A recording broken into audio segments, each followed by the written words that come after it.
सरकारी नौकरी का चार्म ही इसलिए होता है कि जो पेंशन मिलती है रिटायरमेंट के पश्चात उससे आपका गुजर बसर अच्छे से हो सके, आपका बुढ़ापा गरिमापूर्ण ढंग से व्यतीत हो।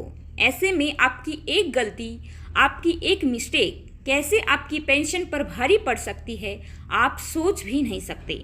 आज सुप्रीम कोर्ट के न्यायाधीशों के इस जजमेंट के जरिए हम सरकारी कर्मचारी पेंशन धारकों की पेंशन को लेकर बने कानून के बारे में आपको बताएंगे कि अगर आपसे भी इस प्रकार की मिस्टेक होती है तो ध्यान रखें, आप भी इसी तरीके से अपनी पेंशन को खो बैठेंगे, अपनी पेंशन गंवा देंगे।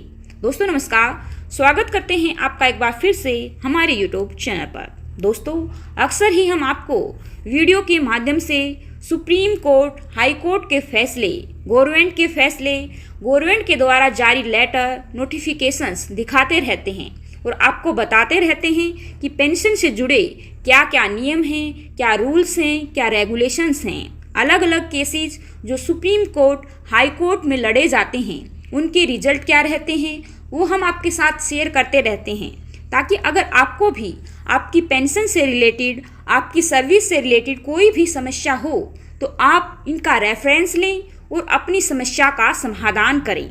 इसके अलावा पेंशन कानून, पेंशन नियम की जानकारी भी हम इन फैसलों के जरिए देते रहते हैं, ताकि आप अवगत रह सकें, अपडेट रह सकें और अवेयर रह सकें।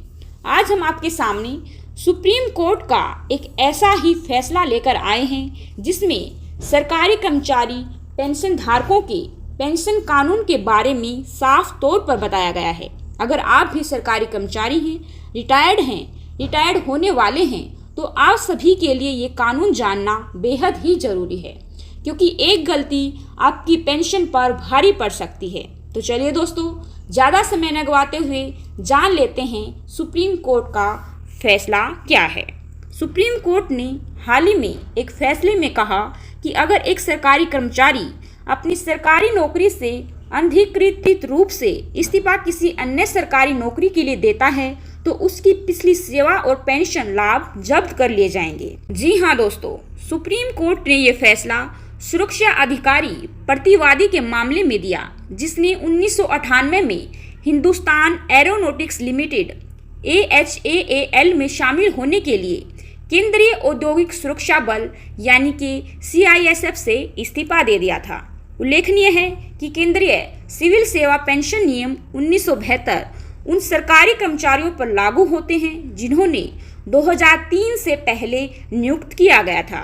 न्यायालय ने यूनियन ऑफ इंडिया बनाम ब्रिज नंदन सिंह 2005-8 ASCC 325 मामले में अपने पहले के फैसले का हवाला दिया, जिसमें कहा गया था कि सीसीएस पेंशन नियमों के नियम 26 में स्पष्ट रूप से ये कहा गया है कि उचित अनुमति प्राप्त किए बिना किसी अन्य पद के लिए सरकारी सेवा से इस्तीफा देना सेवा की जब्ती हो जाएगी। अदालत ने यह भी कहा कि प्रतिवादी ने आवेदन करने की अनुमति मांगी थी, लेकिन उसे अनुमति नहीं दी गई थी। ये माना गया है कि साक्षात्कार के लिए उपस्थित होना और अनुमति प्राप्त किए बिना नई नौकरी लेना उन्हें किसी भी पेंशन लाभ को प्राप्त करने से रोक देगा, जैसा कि नियम 26 में स्पष्ट रूप से उल्लेखनीय है। कोर्ट ने यह भी कहा दोस्तों कि इस मामले में हालांकि प्रतिवादी ने AHAAL में नौकरी के लिए आवेदन करने के लिए अपने नियोक्ता से अनुमति मांगी थी, लेकिन ऐसी अनुमति नहीं मिली थी। इस बीच प्रतिवादी ने सीधे आवेदन किया। अनुमति न मिलने के बावजूद छुट्टी लेकर चयन प्रक्रिया में वो शामिल भी हुए और फिर नया कार्यभार ग्रहण कर लिया।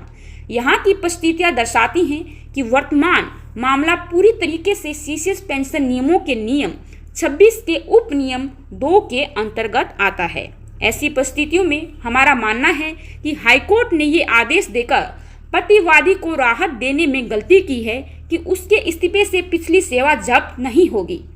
लागू वैधानिक प्रावधान को पढ़ने से ऐसी व्याख्या नहीं देता है जो किसी पदधारी के लाभ को केवल इसलिए सुनिश्चित करता हो क्योंकि वह सीधे आवेदन करता है, जबकि ऐसा आवेदन सक्षम प्राधिकारी की उचित अनुमति के द्वारा समर्थित नहीं है। जस्टिस हर्षिकेश रॉय और जस्टिस पंकज मित्तल की पीठ हाईकोर्ट की एक खंडपीठ के खिलाफ अपील पर सुनवाई कर रही थी, जिसने प्रतिवादी को ये कहकर राहत दी कि इस्तीफे के परिणाम स्वरूप पिछली सेवा जब्त नहीं होगी।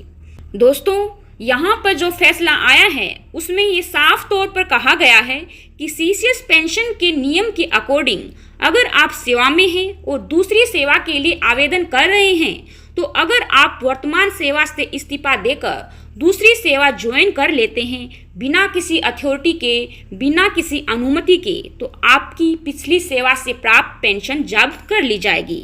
आप उस पेंशन के हकदार नहीं होंगे। ये गलती याचिकाकर्ता ने की और उसे उसकी पेंशन से हाथ धोना पड़ा। इस फैसले से याचिकाकर्ता संभवतः दुखी हुआ है, लेकिन अगर सीसीएस पेंशन नियम 1972 के नियम 26 को उन्होंने ध्यान में रखा होता तो उनको ये परेशानी नहीं झेलनी पड़ती, उन्हें उनकी पेंशन से हाथ नहीं धोना पड़ता। हम अक्सर ही आपको वीडियो के माध्यम से बार बार अवगत कराते हैं पेंशन को लेकर आपके अधिकार क्या हैं, आपके पेंशन को लेकर हक क्या हैं, उनको कैसे यूज करना है, और उनका यूज करके काफ़ी सारे कर्मचारी पेंशन धारकों ने सुप्रीम कोर्ट, हाई कोर्ट में केस भी जीते हैं और उन्होंने अपना हक भी लिया है। लेकिन कई बार कई कर्मचारी पेंशन धारक नॉलेज के अभाव में ऐसी गलती कर बैठते हैं, जैसा आज के केस में हमने आपको दिखाया, जिससे उनकी पेंशन से उनको हाथ धोना पड़ता है। इसलिए जैसा कि हम आपको हर बार कहते हैं, आपसे निवेदन है कि वीडियो को अंत तक ध्यानपूर्वक देखा कीजिए, वीडियो को बिल्कुल भी स्किप ना करें। अधूरा ज्ञान खतरनाक होता है दोस्तों, तो ऐसी गलती आप ना करें। पेंशन से रिलेटेड, न्यायालय के फैसलों से रिलेटेड, पेंशन नियमों से रिलेटेड जो भी जानकारी हम आपको देते हैं उनको ध्यानपूर्वक अंत तक जरूर सुने, फॉलो करें और साथी दोस्तों के साथ भी शेयर जरूर करें, ताकि वो भी ऐसी गलती करने से बच सकें। आपका एक कदम आपको आपके हक से दूर ले जा सकता है। आशा करते हैं कि वीडियो आपको पसंद आई होगी। जल्द ही हाजिर होंगे एक नई अपडेट के साथ। तब तक के लिए बने रहें हमारे साथ। धन्यवाद। जय हिंद, जय भारत।